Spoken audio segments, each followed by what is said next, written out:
Hi there, I'm Tobey Nelson, certified professional horticulturist, coming to you from Venture Out Nursery on Whidbey Island. Today we're going to talk about gardening with rabbits, which is a real challenge, and we have tons of rabbits here on this island, but we can still have gardens. One important thing to consider is animal repellent. So this is a non-toxic animal repellent made from soap, cinnamon oil, peppermint, and garlic. So it's nice and stinky, good to spray on your plants. So I'm going to pitch some plants that we've had great luck with being plants that are rabbit resistant.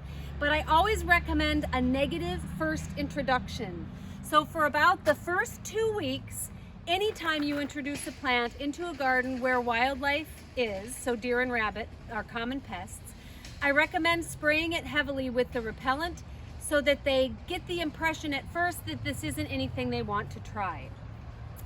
So that being said, these are plants that we find to be pretty good, have good rabbit resistance. So I'll start with the shrubs. Nandina is also known as heavenly bamboo, though it has nothing to do with bamboo. This is a great plant for sun to part shade.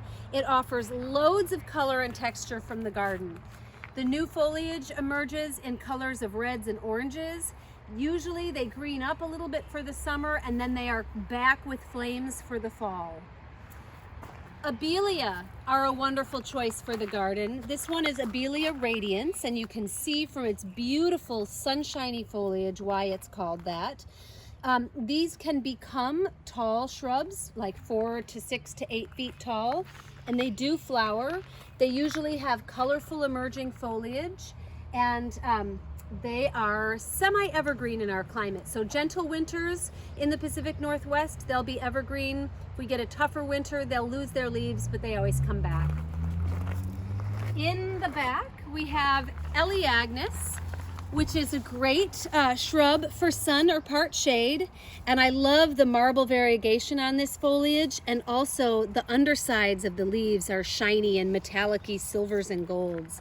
So this is a lovely shrub, very tough, very drought tolerant, and it makes beautiful fragrant flowers in the late winter, so that's a treat. And I have no problem with deer and rabbits eating this plant in my garden. And then stuffed in here, we have Choisya Sundance. Any of the Choisyas should be rabbit resistant. Their foliage smells strangely a little bit like liverwurst, and so maybe it's the aroma of the plant that causes the rabbits to not like it. This plant makes a nice kind of 4-foot rounded mound to probably 5 to 6 feet wide, and really citrusy flavored, citrusy scented flowers in June-ish. So that's a great one. Winter color, evergreen, summer flowers, no rabbits. What more do you want? Maybe that would be a viburnum. So many of the viburnums are rabbit resistant. This is one we love. It's called Shiny Dancer, and you can see why. The gloss on this foliage is exceptional. It makes the flower that viburnums make. It gets great fall color. The only thing that we're sad about with this plant is that it's deciduous. So you do have to have a break from that foliage. So now we'll move on to perennials. So for your shade garden, you can have interest year-round with hellebores in your shade garden, even if you garden with rabbits.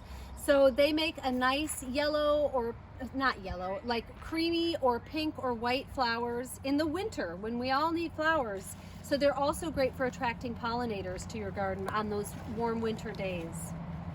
Many ferns, interestingly, are rabbit resistant. So this is the autumn fern, which emerges with these beautiful copper-colored tones and goes green. Painted fern is another good choice. The sword ferns, those are good choices for your garden. All of the anemones are resistant to rabbit damage.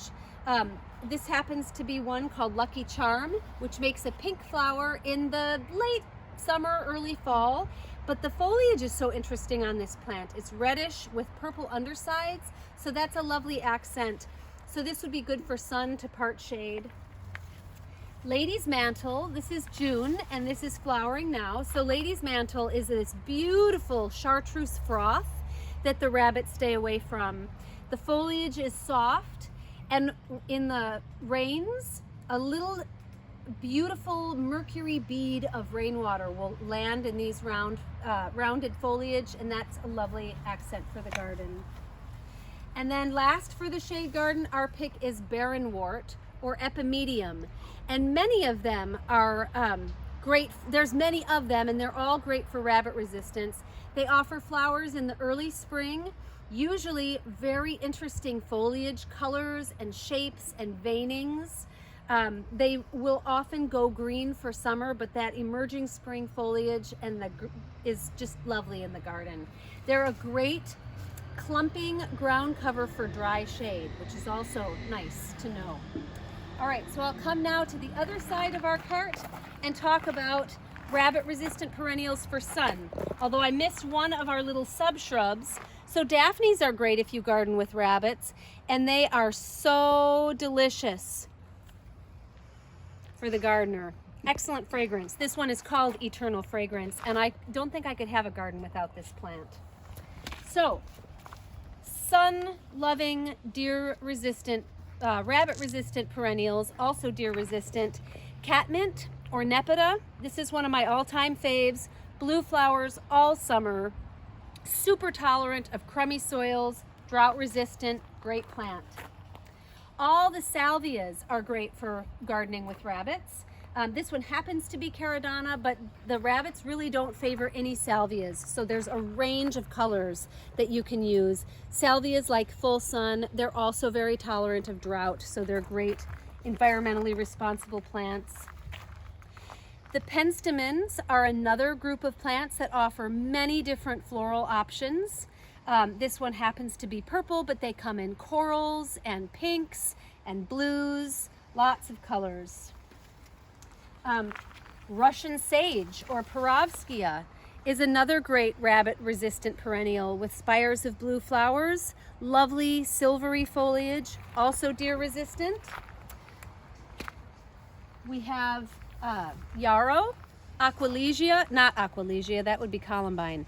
We have yarrow, which is a great summer flowering perennial. The beneficial insects love this plant, so that's another one for bringing pollinators to your garden, and the rabbits will leave this alone.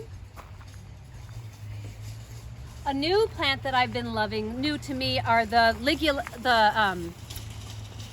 what are they called? Knifolias? These Knifophia, thank you, Jen. Yeah, the Knifophias are the red hot pokers.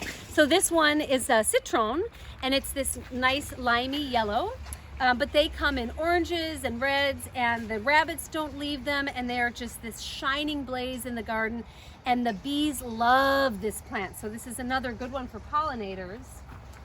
And delphinium would seem so fragile, but they are not liked by rabbits at all.